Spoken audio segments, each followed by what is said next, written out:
Picking cars.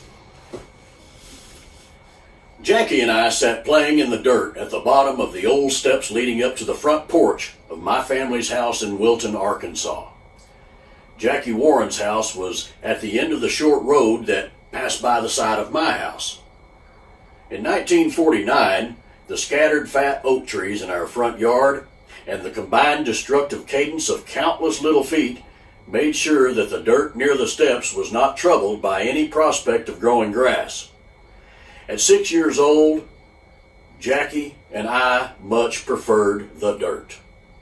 Jackie was building a road with his bulldozer, and I was hauling away that dirt with my dump truck. Except for imagination, these two vehicles moving around in the dirt looked just like the blocks of scrap wood my daddy brought to us from the planer mill. Dad was a foreman at Pagan's lumber mill, and he kept us supplied with block-shaped vehicles of any sort we chose to imagine. Of course, if it rained, all the vehicles became boats. Jackie's bulldozer exhaust sputtered down to an idle. Then it stopped. He looked over his shoulder toward the railroad platform and then at me. An idea was forming in his mind, and its evil intent began to show on the young face in the form of a slightly raised right eyebrow. He rose deliberately and suspiciously to his full height of 3'2". Before I realized what was happening, Jackie was showing me the bottom of his little bare feet, disguised somewhat by the plume of dust now making its way toward the platform. I realized immediately he was trying to get first pick in an early morning game of car picking. Already too far behind to catch him, I scrambled to my feet and tried for the second pick. "The next one's mine," said Jackie. "Okay," I wheezed as I caught up with him at the platform. "But if it's a Cadillac, I get my pick of the next two cars because you cheated." The game was a simple one. All you had to do was like big, shiny cars and having an imagination that you could afford them. The rules of the game were simple, too. You just watched for a car to appear on the highway and claim it as yours. Well, it might have been a little more complicated than that. For instance, once the picking order was established, it was kept until the game was done. The picking order was generally a matter of who was first to the platform or who was the biggest. Jackie and I had lots of older, bigger brothers and sisters. Whoever was first pick would have to say, "Next," or "Mine," before the car of their choice came into view in the official viewing strip. From the platform, the official viewing strip was the piece of the Ashdown highway visible from an old abandoned house on the left towards Wilton, all the way to Kirkland's grocery store on the right towards Ashdown. Because the view was barely 200 feet long, each new vehicle appeared in the strip without warning and just as quickly was gone from view. The morning participants began to gather and jockey for position. The object was being able to attain the most unobstructive view of the strip. For Jackie and me, that was a trick. The platform we had claimed as our own belonged to a railroad. Running alongside of the platform between it and viewing strip was the railroad bed that had stubbly growth of bushes and long grass. The bushes and grass severely limited the view for Jackie and me. I could barely see the tops of the cars without jumping, so when my turn came, I had to be ready or I'd miss seeing the car. Somehow, Leon, Jackie's older brother, got to be first pick. This was a rare thing since Leon seldom made first at anything. I secretly suspicioned that he must have spent the night on the platform just to guarantee this honor. Leon waited patiently for only a short period. He wanted his choice to count for all it was worth, because you only got one pick a round, and a round was the equivalent to a game. He knew if he wasn't careful that he might wind up with a pickup truck, or worse, a pulpwood truck. Leon let a pickup truck pass, then a tanker. Unable to hold back any longer, he exploded with "Next!" just before a shiny bumper came into view by Kirkland's. Oh boy, Leon thought to himself, anticipating a big Mercury or the very least a respectable new Chevy station wagon. As the car came into view, though, Leon was immediately and painfully aware of his ill-timed choice. The shiny bumper was attached to a Henry J.A. dumpy, trumpy, flumpy little toy excuse for a car. Leon was crushed. Any luck at all would give the next picker a better car than this. The next picker was Wayne. Wayne, my older brother, was always lucky. He could beat Leon with one eye closed.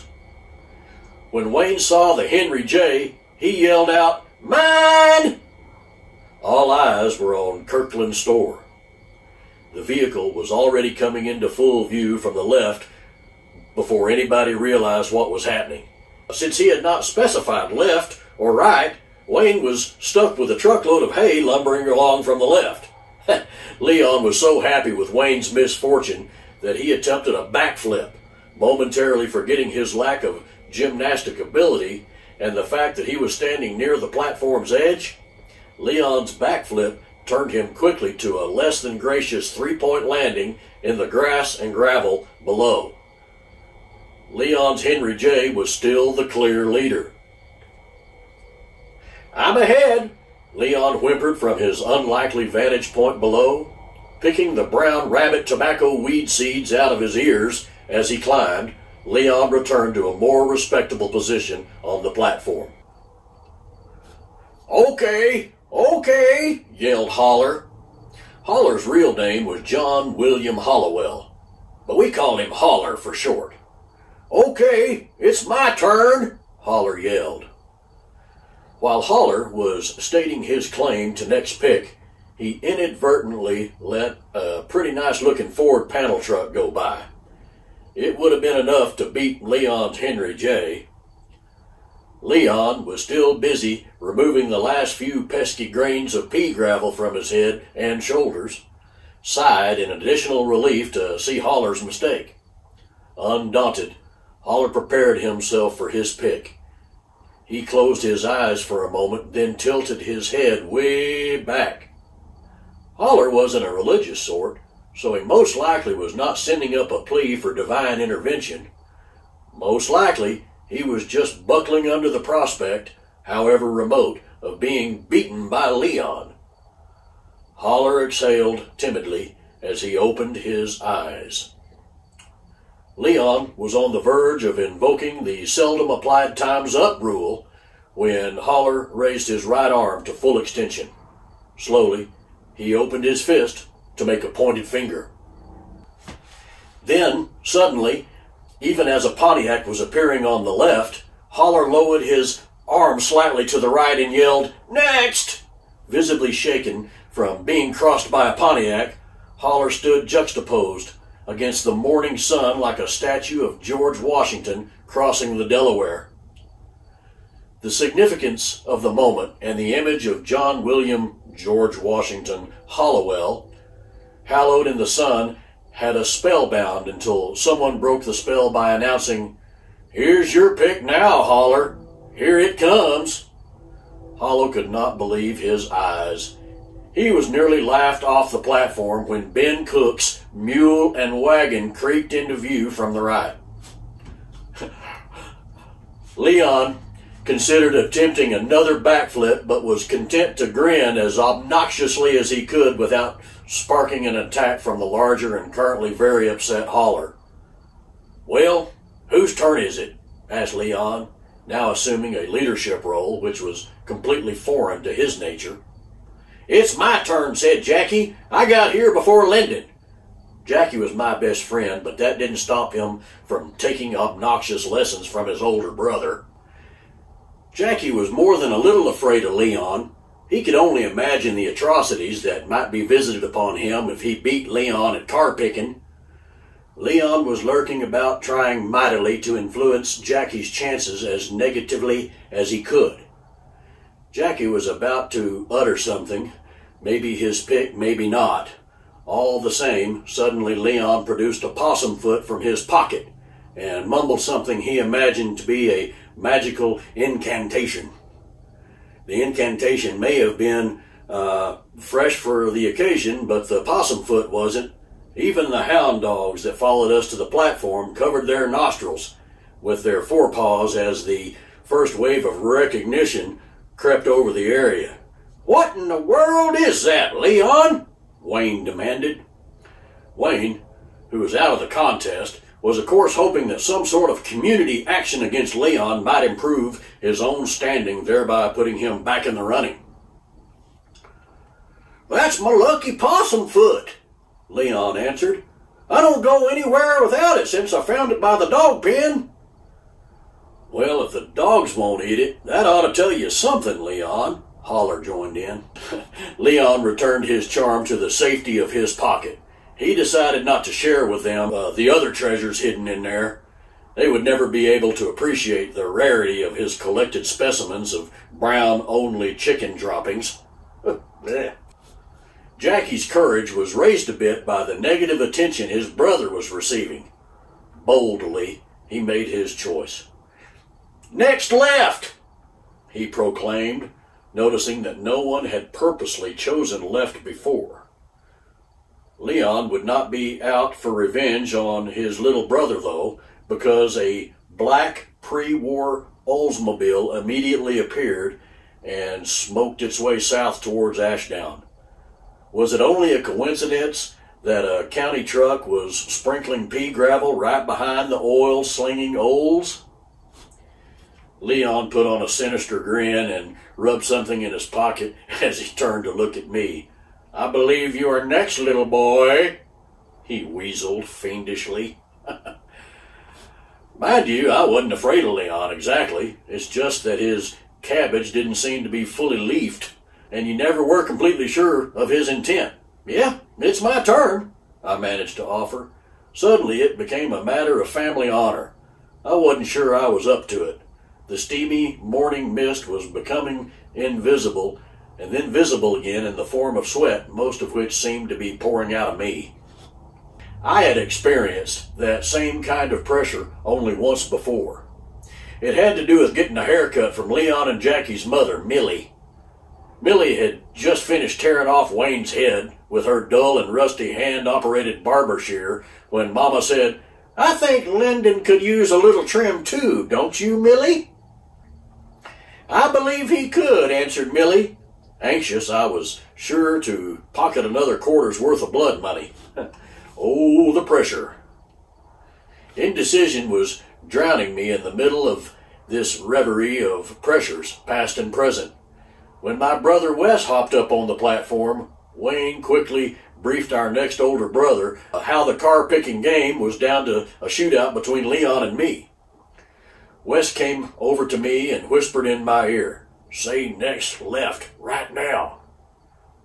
I repeated dutifully and loudly, "Say next left, right now." To my great surprise, and to that of everyone else, on the left entered a black and yellow Cadillac. Wow. Leon was quick to protest. "You said left and then right. You can't have left. You got to take the next right." Wes winked at me and said, "Say okay." Again, I dutifully repeated, "Okay." All eyes were on Kirkland's store. It was down to this. I was gonna lose by default to a guy who collected roadkill. Time crawled. Jackie wore himself out, jumping up and down to see whatever, whenever. Holler got weak from the tension in the air and sat down to rest on the platform's edge. Instead of rest, he found new energy from a wayward splinter and leapt back to his original upright position in a single bound. I kept my eye on Wes. I was looking for a sign to tell me it was over. The sign came. It started as a little curl at the corner of Wes's mouth, and then it turned into a full-fledged grin.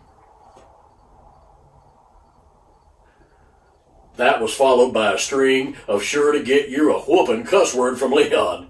I knew the family honor was safe as Wes lifted me up to see the same black and yellow Cadillac going back the other way. Was it just luck? Did Wes have this inside information on the daily travels of a certain sharply colored automobile? I don't know what it was. I just know that some things are right and some things, well, they just wrong. Leon's winning with the aid of that disgusting piece of animal flesh would certainly have been wrong. Either way, that was the first and only Cadillac I ever owned, real or imagined. A real one couldn't possibly be any better than the imaginary one that had been mine since I won a game of picking cars on a railroad platform in Wilton, Arkansas, 1949.